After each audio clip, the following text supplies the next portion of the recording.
No, we'll all be good to go by Thursday. Welcome to the. You know we're gonna get calls.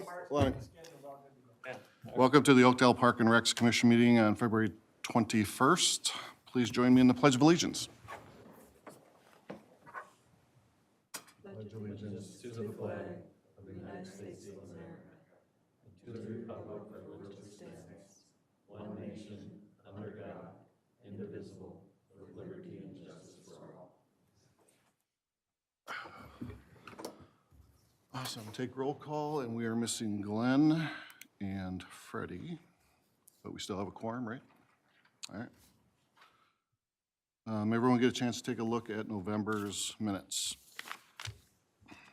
Yes. Questions, comments, concerns?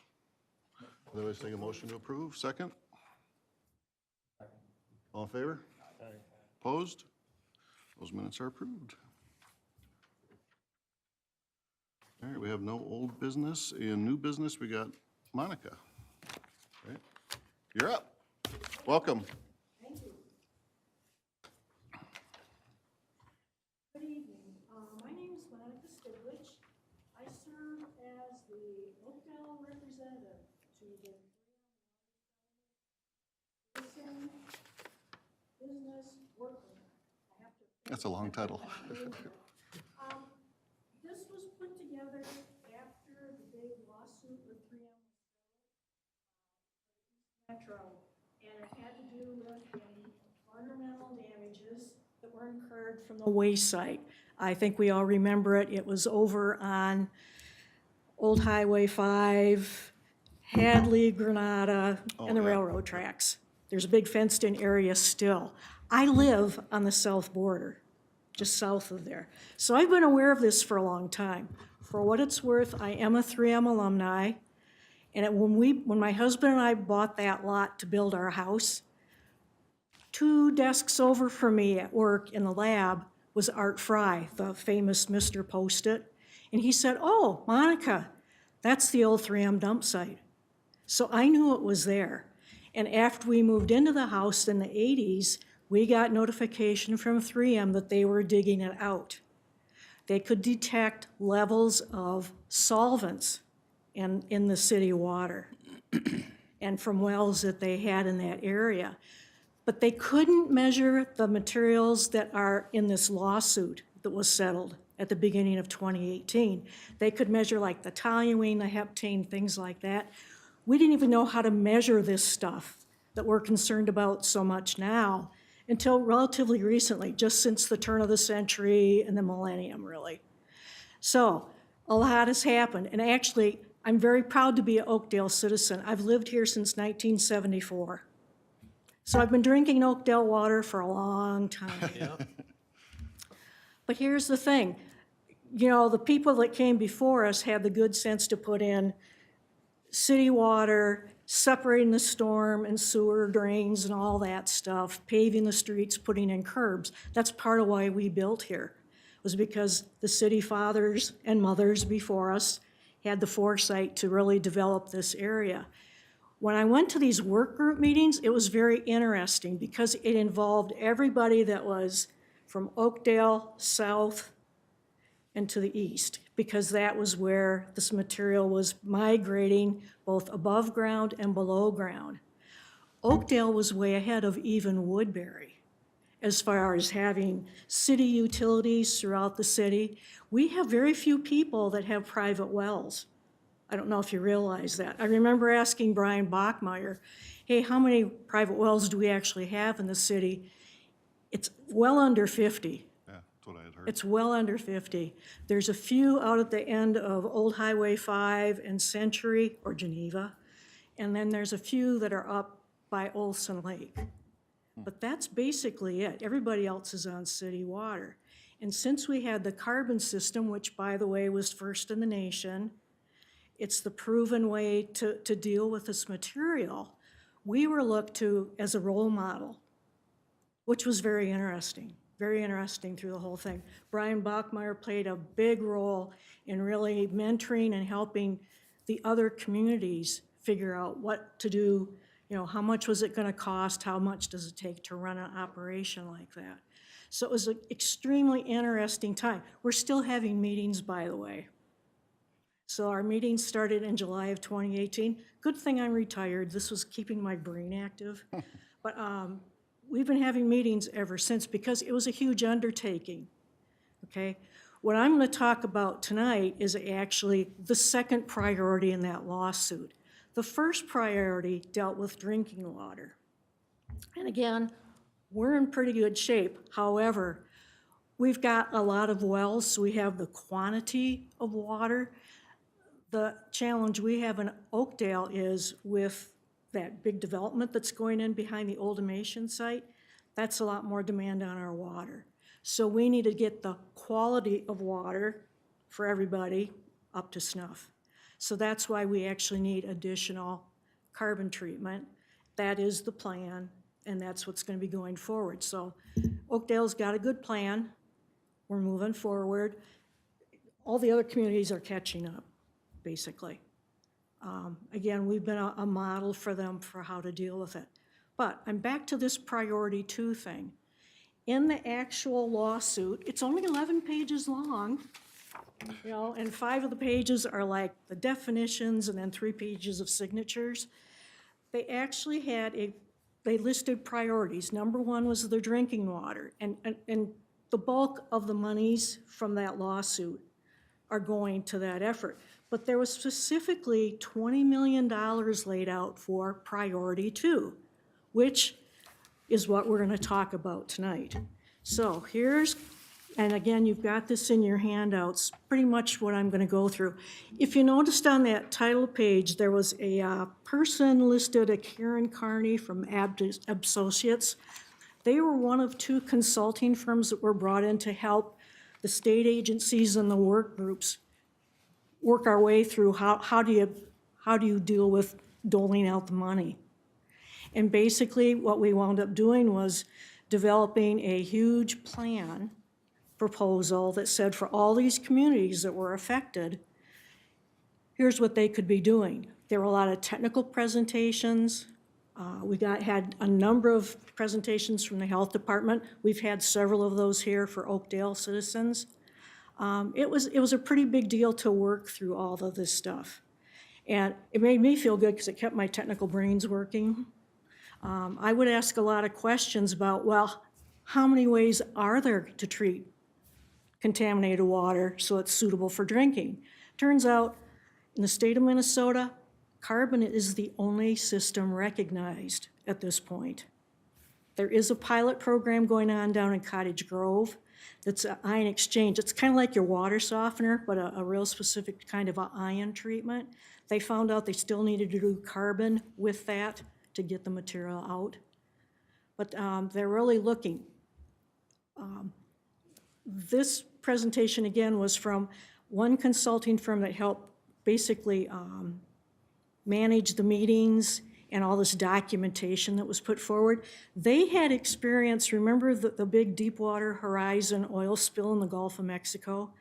They helped the federal government figure out how do you hand out monies, because there was billions of dollars in that legal settlement, you know, to again, try to repair the harm that was done from that. So they had experience working with diverse communities, with diverse objectives, and get through this stuff.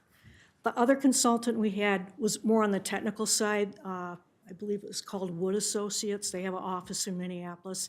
They actually had the technical know-how about how do you track all the underground water movement, the above ground water movement, how do you predict where things are? A lot of modeling and so forth that went into it. So some of these meetings were pretty technical, but it was fascinating to see, you know, how much came of it. That's really been a contribution on a national scale. So back to priority 2, which was, again, what we're going to be talking about. So here's a quick little agenda for what I'm going to be covering. This presentation was actually given back in our January work group meeting. So I figured, it looked pretty good. So that's why I just pulled it up. Okay, so the first thing we're going to talk about is this priority 2 background. Here's part of the wording right out of that settlement that said, we are going to be utilizing some of this grant for these types of projects. Again, drinking water protection or remediation was priority one. Second was natural resource, because this lawsuit was about damage to natural resources. So it made sense. $20 million. Okay, so how do we figure out in all of this East Metro area, how do you divvy it out? Here's the wording that was in there, and it's kind of interesting. Item 3, the boat ramps and fishing piers. Nobody in the work groups like that. So we'll talk about that in a little bit. But it was wording that was actually in the legal settlement. Which, by the way, how many of you have actually been following any of this water settlement work? Has anybody here? 1%. Yeah. It's really interesting because there's the state agencies involved put together a really nice website. And you can go down all kinds of rabbit holes of information on it. But all the meeting minutes, all the way from the beginning back in July of 2018 till now, they're all posted in there along with all the presentations that we saw. So if you ever want to do a dive, you know. While we're snowed in. And actually, if you ever have a sleepless night, some of it can be that way. Anyway, this was the wording right out of it. So again, monies were specifically set aside, again, to the tune of $20 million to work on this. So the other part of this earlier in the settlement language was the advice that the state agencies, which are basically the Department of Natural Resources and the Minnesota Pollution Control Agency, establish work group to advise and consult with them on matters of this whole legal settlement. Okay, so again, and it was just broadly defined as, you know, people in the area, and then 3M also participated in the meetings. So they were there to kind of make sure, you know, we were following the intent of that legal settlement. Okay, so the next thing we get into is the process and structure. I think I'm on the correct page. I'm hoping I'm turning these pages right. Okay. So what they're going to wind up doing, priority one was quite different. We had to make sure we did something about drinking water for all the people impacted by the materials being carried by surface or groundwater. Priority two, though, so again, there were people that originally said, well, why don't you just, you know, divvy it up based on population? Well, that wasn't going to work either. So it was back to really getting technical information. Okay, how much water needs to be treated? Where should it be treated? You know, just all sorts of technical matters on it. But priority two with this natural resource thing is more open-ended on how that's going to be distributed. Okay, so what they're going to do for priority two, it's actually going to be a competitive situation, which is why I'm here. I want you folks to know there's some money out there that you could put to good use in Oakdale. Okay, that's why I'm here. I like that. Okay, the other part of it, the drinking water part of it, again, Brian Bachmeyer was participating. Christine Volker and her predecessors also were participating in those meetings. We were keeping the mayor briefed on everything. He actually attended a few of the meetings, so that, you know, we understood what was going to happen with drinking water in Oakdale. But now this is a little different animal to look at. Okay, so here's what's going to be. The state agencies are going to be selecting the projects that actually get money awarded to them. Okay, so just know that right off the bat. So they're going to have a request for proposals process, RFP, and you're going to see that term RFP come up a couple more times. But basically they'll have a format for, you know, if you got a great idea, here's how you fill it up, send it in. Okay? So that's the way it's going to be. None of this is going to be reviewed. They're going to have new work groups established for priority two. I've already volunteered to be the representative from Oakdale. And the reason I volunteered was the work group for priority two is basically going to set up, here's the criteria, You know, here's how you're gonna, here, state agencies, here's how you're gonna score those submittals. Okay? Because as we see further on in this, there's gonna be a whole raft of groups and organizations that are eligible to submit requests for funds, okay? During the Priority 1 work group meetings though, which are still ongoing, we had a lot of concern about conflict of interest. Was somebody gonna have inside information which made it they were gonna get all the money? They're separating the work group from the project selection. So we won't see the list, we won't get a vote. We gave a lot of criteria on those drinking water projects back on Priority 1. You know, which ones were viable and so forth. It'll be different for Priority 2, because again, it's gonna be a competitive process. Okay, so again, we were very concerned about conflict of interest. And again, there's gonna be this kind of separation for what we're doing. The work groups are basically gonna set up, okay, here's the framework, how the proposals are gonna be evaluated. What even needs to be on the proposal form is a big deal. We just don't wanna have people say, well, I think I could use $1 million. You know, it's gotta be pretty specific what needs to be done. That's why I'm talking to, because again, later on, I'll show you what the timeline is. You've got a number of months right now to put your heads together and say, okay, what's the wish list we ever had, and so forth. And then kind of look at some of the information I have in this presentation to kind of see, is it gonna fit into the intent of this legal settlement, okay? So let's go to, I hope, the next page. So Priority 2 structure, and again, this is just a comparison of how things worked in the Priority 1 with the drinking water compared to how now Priority 2 is gonna work. Again, both times there's gonna be 2 work groups. Christine Volker has already said she will serve on the one that's the government 3M group. I'm not sure if anybody else from Oakdale applied to be on the resident work group. We were told in the Priority 1 work group, if we wanted to stick with it, we could join up, and I did. We used to have a second person from Oakdale on the citizen group. His name was Bruce Johnson. Very unfortunate accident. He passed away several years ago. They concluded I could do just fine. So I basically covered the bases for Oakdale. But I don't know if there's been any other residents that have applied to be on the Priority 2 resident work group. I haven't heard yet. So I don't know if anybody knew about that. Okay. Anyway, you can see on Priority 1, there was a drinking water supply subgroup. That's the one that Brian Bachmeyer participated on. And again, it was a very technical group.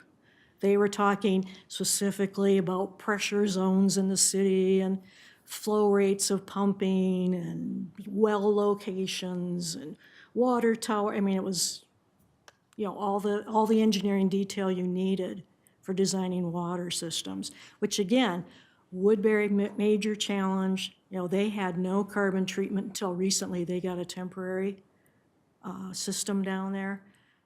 Cottage Grove, I believe their system is considered temporary also. So they're already moving ahead on getting their permanent structures and systems set up. Again, we're already well on the way. We plan on adding to ours, but we already have some of that in place. So again, those subgroups were very technical. In the case of the Priority 2, that subgroup is basically going to be more of an information providing function to the state agencies. They're going to be looking for, hey, did you already have big plans in place for environmental matters, for parks and recreation matters, things like that? So I don't know, do you have like a 5-year plan, a 10-year plan for parks and recreation? I looked, I couldn't find it on the website. No, not particularly. I don't think we do. Yeah. I mean, we have our CIP Yeah. for playground equipments and some other Sure. paths and stuff like that, but Sure. Nothing more towards the. Yeah. Well, this might be an opportunity to kind of step back and kind of take a bigger picture look. Because again, there's funding, potential funding available. That's the opportunity that we're talking about. But this eco-services and recreation subgroup is basically, I don't even know if they're gonna have meetings, but they're basically gonna be soliciting from all the communities involved. Okay, did you have big plans or small plans, whatever, for developing natural resources, parks, whatever, in your area, okay? And then, of course, at the state level, they'll have their own planning team. And again, the state people are gonna be actually selecting the proposals that will actually be funded, okay? So, here's what we're gonna wind up with. Again, communities will have representatives. If they don't want to participate, and I'm going to show you a long list of communities and groups that are potentially involved, but notice it says Washington, Ramsey, and Dakota County. And part of that is because some of these materials have gotten into the Mississippi and the St. Croix, and it's getting to Hastings. So that's why they're kind of in the loop. As far as Ramsey County, most of Ramsey County is on the St. Paul Regional Water System, which actually draws its water from the Mississippi River. However, South Maplewood, turns out a lot of those folks are on private wells. Way down, Yep. down McKnight Road, down there, that little strip of Maplewood way down there. Newport area, kind of? Yeah, well, technically it's Maplewood. So we actually had a Maplewood representative on the Priority One work group because of that. Okay, anyway, so again, work group role will provide feedback on Priority 2 goals, evaluation criteria, and the solicitation scope and language. We will not discuss specific project ideas or proposals, and again, this is this conflict of interest that we're trying to avoid. The reason this all came up, there was people who said, hey, conflict of interest, if, work group people are gonna have insider information. The Newport people, smaller community, they said, you know what? We don't have that many people in our community that are actively involved. Some of us involved in this are probably gonna be helping write some of these proposals. So they pleaded with, figure out a way to avoid conflict of interest, but still let us also put in proposals. So that's why this setup is in place that it is. Okay? So, the other part of it was, remember I showed you that language out of the actual settlement that talked about the boat landings? Well, here's kind of a first crack at possible revisions to goals as far as what's going to get, the most emphasis, the most credence as far as a proposal for funds. And it's back to restoring, protecting, enhancing resources, wildlife habitats. The fish tissue contamination is a really big deal. Is there still a fish advisory on Tanner's Lake? I don't think so, because I see them out there all the time. You see people out there fishing, but it's Just because like, they're fishing doesn't mean they're keeping them. yeah. But the fish think there consumption advisory thing has been a big deal for a long time. Well, it seems like it comes on at least once a year, doesn't it? Yeah, I don't know It's off about, and on, it's in and out, so. Yeah. relax. Yeah. Anyways, So that's that's something another, we could that's look at, another thing right? to think about, because I think, is that our only fishing lake really in the city? I think it is. Yep. I mean, we've got a lot of ponds. And it's funny, you see kids fish in the ponds. Well, I know. Haven't seen a lot of it, but I've seen them. You have seen some, yeah. Yeah. But improve and enhance outdoor recreational opportunities. Again, what they're really looking for is, okay, have you specifically had any of these areas that were impacted by this particular material contamination? So that's something to keep in mind, okay? So, again, here we go. Again, project evaluation, projects that demonstrate a central focus on key resources injured by release of those materials by 3M. Projects clearly substantially benefit multiple injured resources, be evaluated more favorably. And again, this isn't money that's gonna be like given out like $1,000 every year. It's gonna be kind of one of these lump sum kind of attributes. They wanna try and get things that, okay, we're gonna fix something and then it can go forward with somebody mowing the lawn, whatever, kind of thing. So that's the kind of thing, you know, kind of the self-sustaining benefit. Okay, are you with me so far? Okay. Okay, so let me get to the next page. Trying to make sure I get this. Okay, so again, this is part of the stuff that I think some of the discussion in the work group's going to take place. One of the interesting one was, should projects be allowed on private property? And again, I don't have, I'm trying to imagine what that would be for, you know, who could claim, you know, that this contamination impacted private property. Well, would that mean like if your property backed up to a lake or pond of some sort? That might be one way to look at it. That might be one way to look at it. Well, you being Yeah. right next to there, you know, your back, did you feel any higher Didn't- impact than the rest of the? It didn't, well, I'm not right up to it. I Yeah, mean, there's a couple okay. houses between me and there, but, I mean, there was never really, I mean, it was kind of interesting because they were still pulling out some of the residential wells when we built back in the late 70s. And they were still pulling out the old residential wells, even though the city water was in. They were going around and making sure that those had all been pulled. But we didn't have that particular situation. And actually, for the areas like in Woodbury and Lake Elmo, where they are gonna put city water in, and they're gonna be removing private wells for household use, the Washington County Health Department is really taking a lead on that.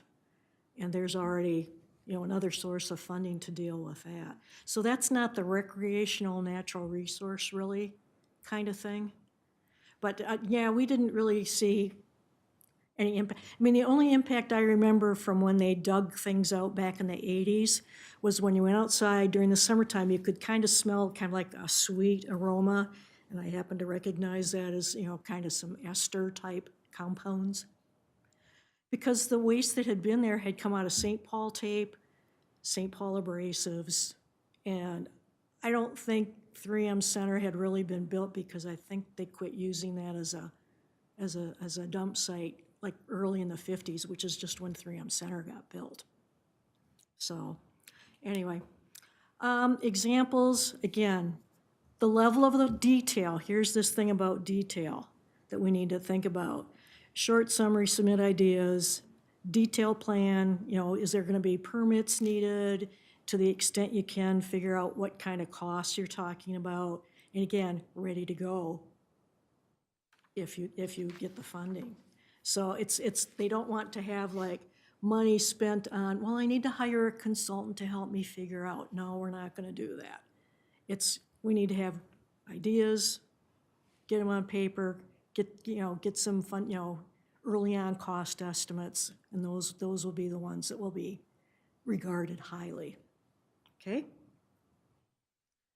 So, phase solicitation, separate solicitations for habitat, fishing, recreational. Again, some of this stuff will be some of the advice that the work group is giving the state agencies for, you know, what types of projects. Do we try to allocate, you know, a percentage of that 20 million for certain types of projects? That's yet to be seen, how that works out. So here's some of the differences, again, between this first priority, which was the drinking water, second priority, these natural resource remediations. And again, right off the bat, focus was on drinking water in priority one. That's what we talked about. The health aspects, all the rest of it. Projects were awarded based on drinking water needs of the community. So again, we didn't try to prorate how much each community got. It was, you know, what's actually the need in a given community. Only communities and counties could apply for project funding. There may have been one or two private individuals that put forth things, but it was basically the communities that were putting things forth. And the work group was really, it was very interesting that they had the two work groups, you know, the citizen one and then the government one. It turned out I went to both meetings. They wanted to have a liaison between the two. They basically always had the same agendas for these meetings. They were about 3 hours long, but the discussions were completely different. Part of it was you had big city Cottage Grove, big city Woodbury, who knew they wanted to have a big citywide system to provide water. And then you went all the way out to Afton, where everybody's on a private well. And they kept on saying, don't forget us private well users. And that was the ongoing mantra. So every time the lady from Afton wasn't there, I was her designated, don't forget the private well users. Because they, you know, so much of the discussion was dominated by the big city people sitting there. But it was very interesting because you never lost sight of, there are people that are just plain afraid. They hear chemicals in the water. Well, we put chlorine in the water to kill the bugs. Every time there's a pipe break, you can smell more chlorine. That's a chemical. We know we put fluoride in the water for our teeth. That's a chemical. I mean, everything's a chemical. You know, not to dismiss it or anything, but there's some people that just have this terrible fear, and it's hard to get them past it. And so we would have every so often people come into those meetings and just be terrified. And we'd turn them over to the health department because they had some very good people who could, first thing first, we're gonna sympathize with your fears and any health issues that you may have. And then we're gonna sit down and talk about, okay, you know, here's what you can do to work through some of this stuff. And the health department is actually very, very good. They've been excellent about that. In contrast, we aren't going to have those types of issues necessarily showing up in priority 2. Again, focuses on restoring wildlife, habitats, on a regional scale rather than a jurisdictional. Again, I think they're going to have more participation by the watershed folks on this. And again, due to limited funding, it's going to be a competitive bidding process. And non-governmental agencies and so forth can apply for project funding. So it's quite different than the drinking water proposition. Okay? Where are we next? So communities will be invited to join this work group. And again, you can see this. I wanted to show you this list, though, of who all is going to be participating. Again, Oakdale's going to be participating. I've already put in for the resident group. Christine said that she'd be going to the government group meeting. And again, a lot of this stuff is kind of by invitation, but the state agencies are the ones that are notifying people throughout. So you can see a pretty long list of places here that are potentially going to be involved. That's why I came, so that you had a heads up. It's quite, very competitive with all these people. And all Well, these that's it. entities. And some of them, you know, may or may not step forward to do anything about it. Like I said, I wanted to make sure people in Oakdale knew. Again, I'm going to give this same presentation at the Environmental Commission meeting. They canceled yesterday because it was President's Day, but I'll be going to their March meeting to give this same presentation so that they will also be aware of this. So I'm not sure if you commissions talk to each other, but that might be something you might want to, you know, brainstorm together at some point. Okay, so this new Priority 2 resident work group formed in 2023, and I think they expect there's a potential plan for when they're going to start the meetings. You can sign up, by the way. This is something I wanted you guys to know. This Priority 2 Government Delivery for Application Announcement. See this website? You need to sign up. You can get all the notices of when the meetings are, you know, kind of the news briefs and everything else. I really suggest that you sign up for it. It's not, you know, it's not like they send out 5 things a day or anything. It's pretty low key. But I would really suggest that you sign up for this. It's under the auspices of the DNR. Okay? So that was one thing I want you to do. We started doing hybrid meetings for the priority 1 work, you know, when the COVID thing all hit. We actually suspended meetings for a month or so and then decided we better start meeting again, so we've been having regular Zoom meetings. We already had established rapport with each other in those groups. I think I have a bunch of new friends from working on this. It's been really nice to talk to them. But it's been interesting because, again, with that rapport, there's a lot of back and forth, and you kind of know, and you can reinforce what people are saying as something that's important, particularly from the citizen group. Okay? They aren't looking at very many meetings for this to get underway. So here's what's going to happen in the subgroups. Oh, this is the subgroup business. And again, this is where they're going to try and get a lot more information from the communities about, okay, do you already have plans in place that this funding could really help out, things like that. That's why I asked if you had like a 5-year plan or anything, you know, other than, you know, ongoing maintenance of equipment and so forth. Okay? So again, these folks are going to be mostly consulted with. I don't know if they're going to have very many meetings. But here were some examples of, you know, some plans that they were looking at. You know, the Point Douglas Regional Trail and so forth. Dakota County had some stuff. So again, I'm not sure if we have that particularly right. Okay, so again, they're saying for the subgroup, no formal meetings. I expect possibly this group and/or the Environmental Commission might be contacted for, okay, do you have plans? So anything that would be available could be, and again, because they're just looking to see, okay, they're trying to get a good sense for what types of projects they could see coming, the extent of them, possibly, you know, budgeting type issues with them. So, again, those proposals are going to be evaluated by, they call them the state co-trustees. It's basically the Minnesota Pollution Control Agency and the Department of Natural Resources are the co-trustees. They're going to be the ones going through those proposals, reviewing them for content. Are they meeting the criteria for selection and all that sort of thing? So again, work groups will not provide feedback on the projects, so we avoid the conflict of interest problem. So that's all going to be going through the state folks. Okay. And again, this was, again, working through that conflict of interest problem that we wanted to avoid. That's how we're going to avoid it. So here's the important stuff. Next steps. January, February, they're recruiting the members. Again, I'm not sure if anybody else from Oakdale applied for a resident participation or not. I will find out eventually. They're looking,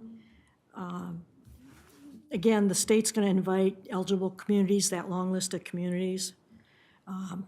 You know, and we'll see who responds to those invitations. Like I said, I already know that Oakdale will be, you know, represented on that government work group. Christine said she'd be doing that. Sounds like March, April, we'll start having work group meetings. That's when they're going to start getting this information gathered. So again, if you can connect to the Environmental Commission, that would probably be good. And then it looks like it's going to be in the fall before we get around to actually opening up the system to actually get the proposals for funding.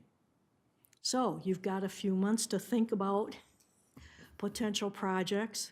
That's really why I wanted to come and talk to you, because it's an opportunity to get some money.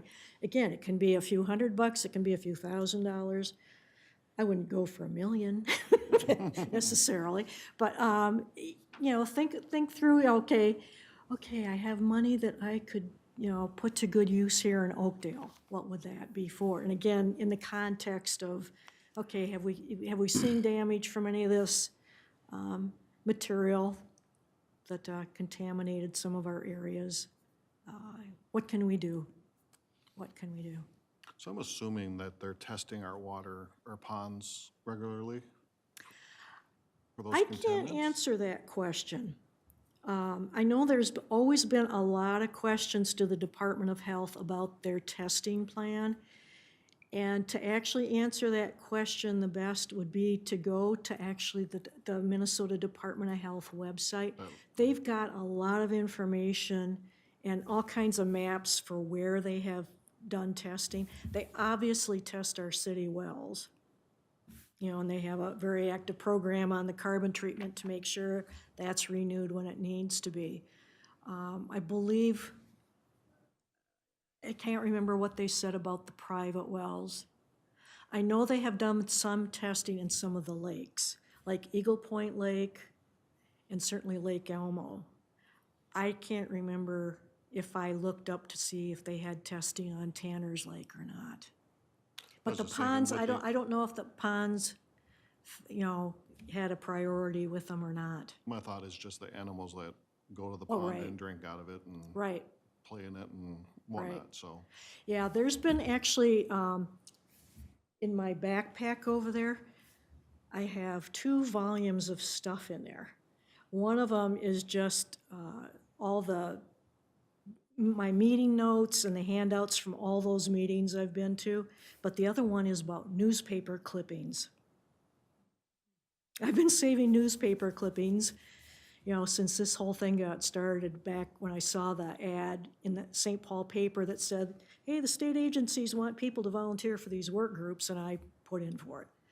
I've got, so since. I was just wondering if But we can but put that- funding towards that. in Wisconsin, they said that they tested some of the deer that, you know, hunters were getting. They were checking it for chronic wasting disease, but then they also started checking it, especially over near Green Bay, where Ansel Chemical had their firefighting grounds. And there was a lot of that firefighting foam that made its way into the environment over there. So they were checking not for just chronic wasting disease, they were checking for these materials in deer, and they were finding some. Okay. Fish we knew were a problem in the Mississippi River. And I asked the question, hey, when are they gonna renew you know, how is the fish situation in the Mississippi River? And, you know, so much of the Department of Health got sidetracked correctly for the COVID response, that it was difficult for them to keep up on some of these other associated natural resource issues. But I think if you went to the Department of Health or even sent in a question, hey, do you ever check ponds in Oakdale area specifically, that'd be a great question to submit to them. Because I know they've had several people that have been very active on monitoring the presence of the materials. Okay. Thank you. Yeah. Any other questions or comments? Thank you. I've been trying to serve the city by participating in this. This was an opportunity for me to actually come in and say, hey, folks, there's an opportunity. We're going to get funding to, again, increase our water treatment capacity out of that priority 1. But here's an opportunity in the priority 2 that we should take under serious consideration. And I think it'd be, you know, good brainstorming activity for you. Sure. You know, can you actually identify, you know, areas that would have good potential for funding out of this set aside money specifically for this purpose? Thank you. Okay? Monica, thank you. Great information. Yes, thank you. Very interesting. Great presentation. Well, it was kind of fun. Thanks for investing your time in it, Yeah. too. Well, like I said, it's keeping my retired brain active, and it's been a really fun meeting, like I said, meeting these people from the other communities and seeing, you know, how it's impacted people. And there's not easy answers to this stuff. Like I said, Oakdale took a leadership role, as far as I'm concerned, not only in the state, but in the country for really stepping up and having our system in place and, you know, again, working with 3M in a collaborative effort to work this through. One other side note, I don't know if you knew this one, I was requested to come in a couple of summers ago. I think it was before COVID, so it had to have been 2019 maybe. There was a group from Germany that came in and they wanted to look, and it was government groups, like some environmental scientists from their agency in Bavaria. And they wanted to come in and see what our water treatment system looked like. And they specifically asked for me to be present. They had been reading all the stuff that's available online in the newspapers and so on, and they wanted to know what was my role in this whole water settlement business. It was very interesting. Well, We had a 3M representative, actually from that area of Germany, who I happen to know from prior work, and a manager for the environmental area from 3M here at the center. It was really interesting because they were really interested in hearing that, okay, how do you get citizens to participate? How do you get them to be knowledgeable about these things? How do you communicate with them? We've had some communication here in Oakdale. I also keep the Oakdale updates.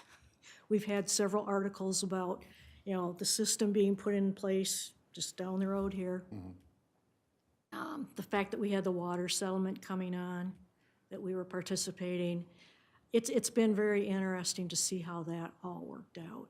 But this was my opportunity to come and talk to a commission. we appreciate it. Thank you very much. so much. Thank you. Appreciate your time, hopefully. I took way more than I thought I would, but It's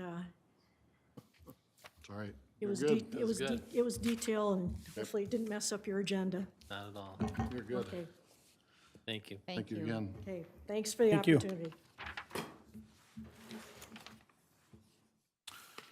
All right, next up is the election for chair and vice chair.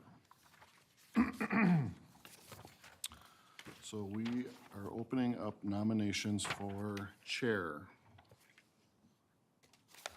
Anybody? I'll nominate Steve Meyer. I'll second that. Anyone else? With hearing that, we are closing nominations. And do we need a we need a motion on closing nominations? All motion. Motion, Jan, second? I'll second. All in favor? Aye. How many do I do? Opposed? We need, All right. and do we want, then we need to, a motion to elect? Yep. Okay. So next up to that step is to make a motion to elect Steve Meyer as chair for Park and Recs. All motion then? I mean, we, I'll second. All in favor? Aye. Opposed? Congratulations. Yes. And we'll do the same for vice chair. So we'll open up nominations for vice chair. I'll nominate Glenn Giacoletto, even though he's not here. I'm glad you said that. I can't pronounce his last name. I'll second. All right, then we can close. Any other nominations for vice?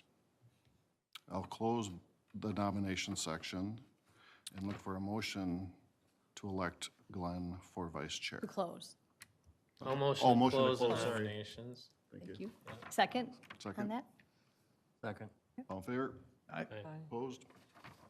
Now, we'll elect. Motion to elect. Motion to elect Glenn for vice chair. I'll motion that. I'll Second. second it. You got it. Good. All in favor? Aye. Opposed? Awesome.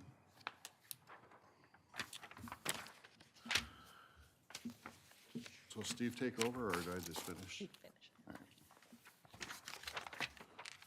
Next up is Mr. Koesling. Yeah. Oh, good evening, Commissioners. Welcome our new council member, Andy Morcomb. Nice to have you here with us. Don't have a whole lot. I'll just touch on the rink issues this year. It's been horrible for outdoor rinks, and we're not the only one in that boat, but in the 22 years I've been here, I think it's one of the top two. So I think 2005 was pretty bad, but 1 week it's 5, 10 below, and the next week we have 1.25 inches, 1.5 inches of rain and 47. So crews have done their best. I don't know what's to come in the future here with, obviously we know what's on our plate for the next 72 hours. And then after that, we'll just have to wait and see. We're getting close to March. The sun gets a little higher, it gets hotter. We'll flood them 2 or 3 times, and they don't take it. The later we get into February, early March, so struggle. But I know it's been a tough season. So other than that, I don't have a whole lot. I was just going to touch and let any viewers out there know our snow plan for the this snowstorm that's 72 on top of hours. us. Yeah, so crews will be in at 4 a.m. this morning. We'll do a full plow. It sounds like it's going to sort of lay down late morning, early afternoon. We'll have time to clean everything up. And then it's supposed to come in force even heavier through tomorrow late afternoon through the evening into Thursday. So we'll have crews. We'll have 4 trucks, 3 or 4 trucks will stay. We'll just run mains. We won't run any residential on that. And the reason for that is that we just don't have enough trucks to do it. And we're there to keep the mains open, to get our police officers around. Fire, paramedics have to get into a residence. They'll get a hold of us. We'll plow them in. We'll get them in there and get them out. So, and they'll be on, that crew will be on till 3, and then following, the crews will come back at 3 and plow until we're done. So sort of around the clock. We don't have a huge membership shop. We have 20-some guys, and we can only run them DOT. There's hours we can't run them past. So these guys need to get rest. It's a stressful job. So when you're out there, I miss it. I used to love doing it. Maybe we won't have enough guys and I can get in a truck. Jump in, get my help. So, but I just wanted to touch on that just in case people are watching and just so all you members know too. So hoping we don't get what they say we're supposed to, because we were on the right track for about 3 weeks there. Yeah. It was looking good. Like, the new president over there was giving me grief if the fields are going to be open next week. So I was hoping they would be, but we'll have to wait a little longer now. We're So, moving into March. It'll melt fairly Yeah. quickly, so. yeah. So other than that, I know I didn't have a lot of info. We haven't met for 3 months, but that's where we're at. Once we get a little deeper into spring, early spring, then we can touch a little bit on the fields. And I know Mark's the new field liaison for the OAA, so that'll be fun to work with him too. So, He'll be good. yeah. He has a lot of questions for you. Yeah. I stand for any questions right now if anybody has anything. How are the warming houses working out this year? Well, and we can use them, they're good. I mean, that's what's just, it's been frustrating, you know, they're not cheap to rent. And then just trying to get them open and usage. I don't know as far as the usage, Julie can maybe touch on that. I don't know. If, when they are open, if they're being used, I know the crews will come back and say, yeah, this rink was skated, this rink was skated, you know, even when we don't have them open. So I would assume when they're open, they're being used, but maybe Julie can touch on that in her presentation, so. No, I was just thinking abuse or any graffiti or. Haven't seen any of that, have not seen any, but, you know, we'll look at them. I know when we turn them in, they go over them with a fine tooth comb, so they did last year. So, but I took pictures when they delivered them, so I know what was there and what isn't, so, yeah. Anyone got questions for Jeff? All right, Awesome. thank you. Thanks, Jeff. Thank you. Julie? Yeah, thank you. Commissioners, just a February update here. Our spring newsletter is out. We're taking registrations for those programs, and that covers the months of February through May. And we're already busy working on all of our summer information, and that'll be available online early April. So watch for that. AARP tax assistance. The Discovery Center is, again, a tax assistance site for AARP, and they're in the building on Mondays and Thursdays, and they are here through April 13th. All appointments are already booked, so they book up fast. Word gets out that they're at our site, so really busy, but good to see. Yeah. Yeah. Indoor market It's really been a great market season so far. We've had record numbers at most of our indoor markets, so people really coming out to support it. We've got a couple remaining dates, March 4th and 18th, so if you haven't been able to stop by, make sure you stop by sometime in March. Nathan Timmons is our indoor market coordinator, and he does a great job with that. Snowshoe rentals have been extremely popular this summer, really busy. So we've seen over 90 rentals since the end of December. Obviously, we've had a lot of snow, and really good for that. Just a reminder, rates are $5 a person for a 2-hour rental, and we've got both kids and adult sizes. If anybody is wanting to take those out, give us a call, and we can get you set up. Ice rinks and warming houses, so Jeff touched on that. So yeah, it's been a challenging season to say the least.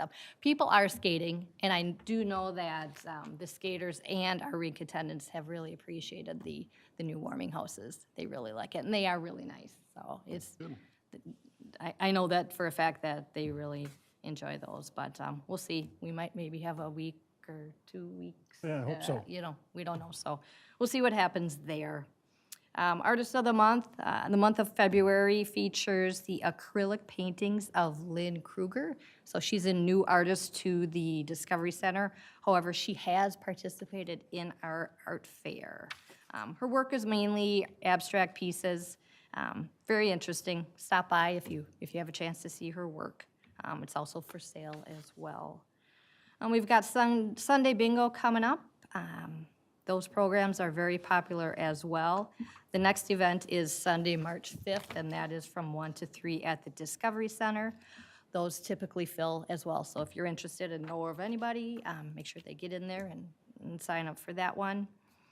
Best Snow Sculpture of Oakdale Contest. Great week to get outside and build a snowman, right? So pass that along. We'll take those entries through March 31st, and a reminder, this year's theme is Upside Down Snowman. We've already got a few in so far, really unique and really fun submissions to see. And the winning snow sculpture will receive a $100 gift card from Target, so Nice. yeah. Employment opportunities, we're hiring for summer recreation program instructors. Applications and the job descriptions can be found on our website. So hard to find staff these days, so if you know anybody, send them our way. We're taking applications through the end of March, and then we hold those interviews in April.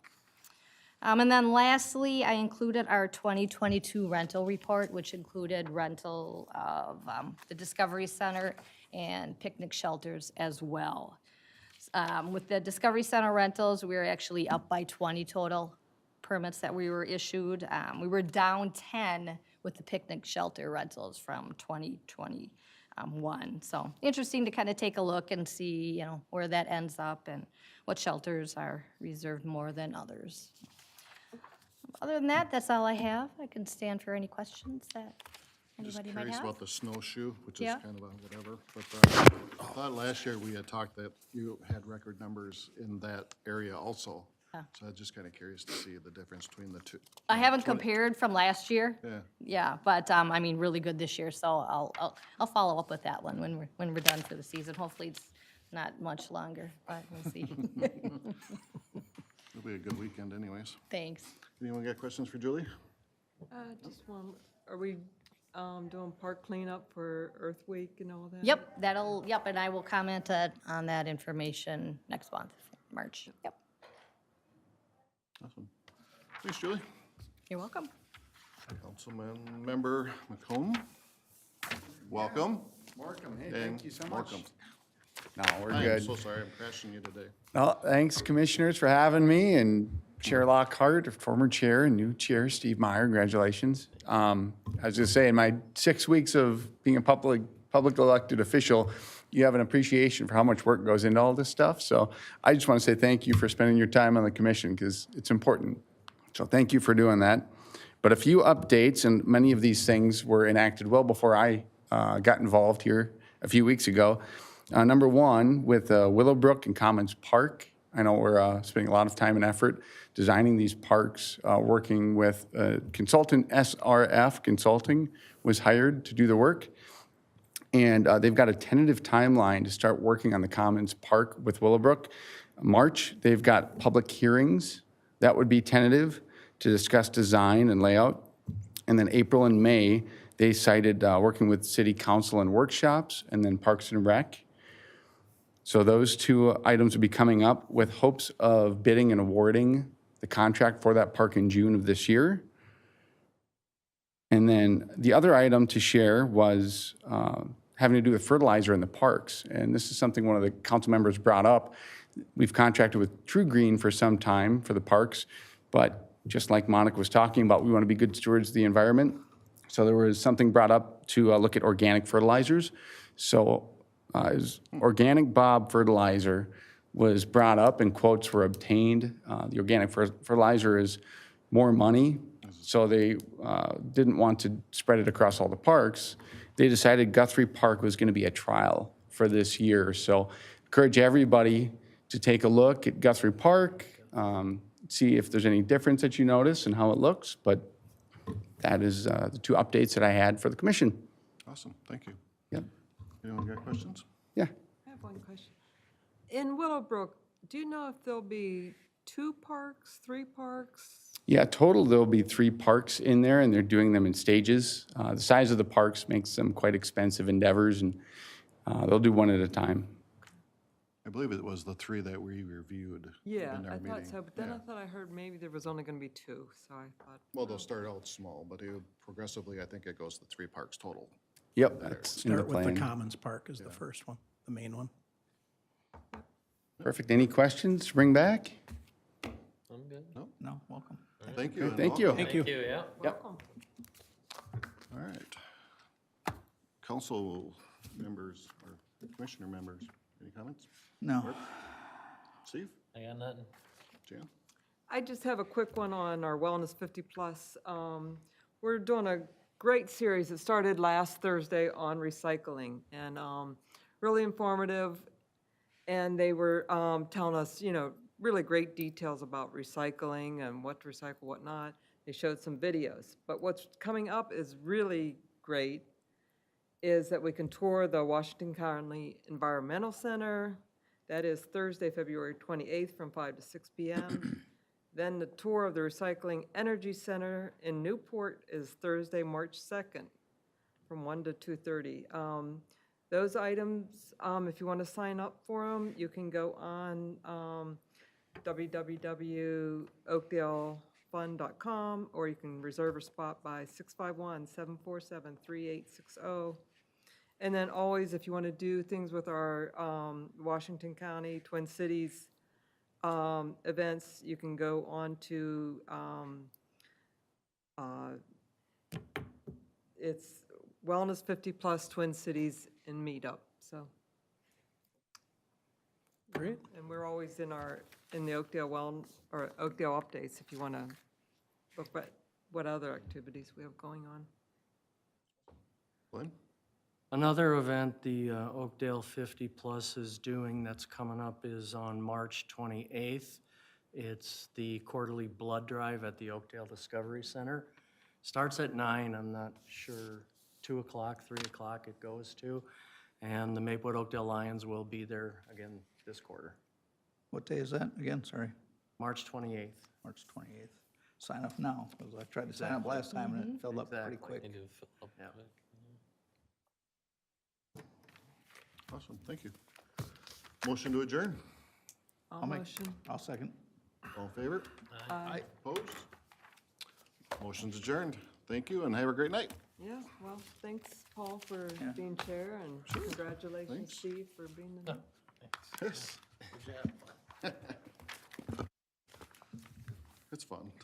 Yeah. All right.